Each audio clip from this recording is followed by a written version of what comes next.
രഞ്ജിത്തിൻ്റെ തുടർച്ച എന്നോണം എന്ന് വേണമെന്നില്ലല്ലോ, ആരുടെയെങ്കിലും തുടർച്ചയായിട്ടില്ല. ഇങ്ങനെ ഒരു കേസ്, അത് നോൺ ബെയിലബിളായിട്ടുള്ള സെക്ഷൻ ചുമത്തിക്കൊണ്ടുള്ളൊരു കേസ് വന്നിരിക്കുമ്പോൾ സ്വാഭാവികമായും ഒരു MLA എന്ന നിലയിൽ ഒരു രാജിവെക്കുക എന്നുള്ളത് രാഷ്ട്രീയ ധാർമ്മികത ആവശ്യപ്പെടുന്നതാണ്.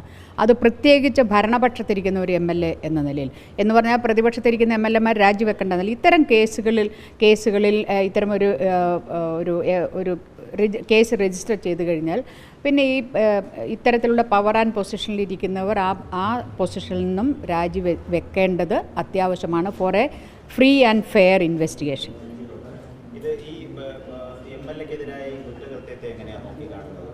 പ്രത്യേകിച്ച് ജനപ്രതിനിധിയായവർക്കെതിരെ വളരെ ഗുരുതരമായ ബലാത്സംഗ കുറ്റം ചുമത്തിയാണ്. അല്ല, ഇത് ജനപ്രതിനിധി ആയാലും അല്ലെങ്കിലും സാധാരണക്കാരനായാലും ഈ കുറ്റകൃത്യം എന്ന് പറഞ്ഞാൽ വളരെ ഗൗരവമുള്ളൊരു കുറ്റകൃത്യം. അത് MLA ആയതുകൊണ്ട് അതിൻ്റെ ഗൗരവം കൂടുന്നു, സാധാരണക്കാരൻ റേപ്പ് ചെയ്താൽ അതൊരു ഗൗരവമല്ല, എങ്ങനെയില്ല.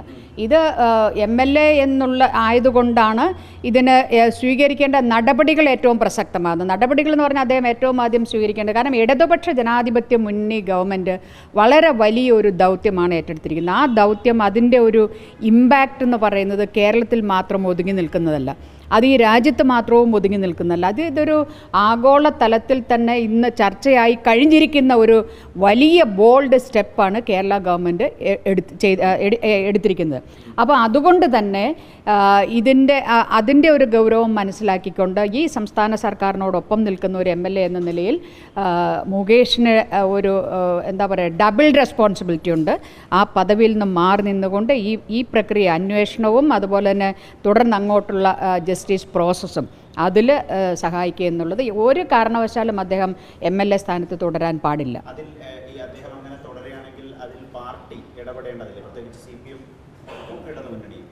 അല്ല, അത് CPM എന്ത് നിലപാടെടുക്കുന്നു എന്നുള്ളത് CPM ആണ് പറയേണ്ടത്.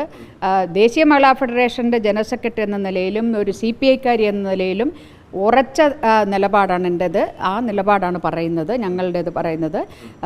ഇത്തരമൊരു സാഹചര്യത്തിൽ അല്ലെങ്കിൽ ഇടതു ഗവൺമെൻറ്റിൻ്റെ ഇമേജിന് തന്നെ, അതിൻ്റെ ക്രെഡിബിലിറ്റിയെ തന്നെ ചോദ്യം ചെയ്യപ്പെടും.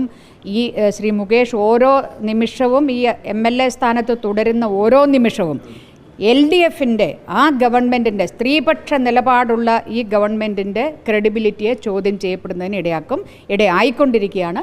അതുകൊണ്ട് അതിൻ്റെ ഗൗരവം മനസ്സിലാക്കി അദ്ദേഹം രാജിവെക്കണം. അങ്ങനെയല്ല എങ്കിൽ സംസ്ഥാന സർക്കാർ മുൻകൈ എടുത്തുകൊണ്ട് അദ്ദേഹത്തെ ആ പദവിയിൽ നിന്ന് മാറുന്നതിന് ആവശ്യപ്പെടണം.